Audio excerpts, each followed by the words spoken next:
this contemporary project, it's inspired my personal experience and how I feel right now. This is me, and this is me from the future.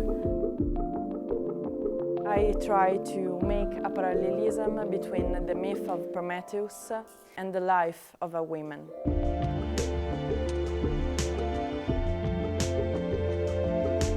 This process is really like a process of blooming from the inside to the outside.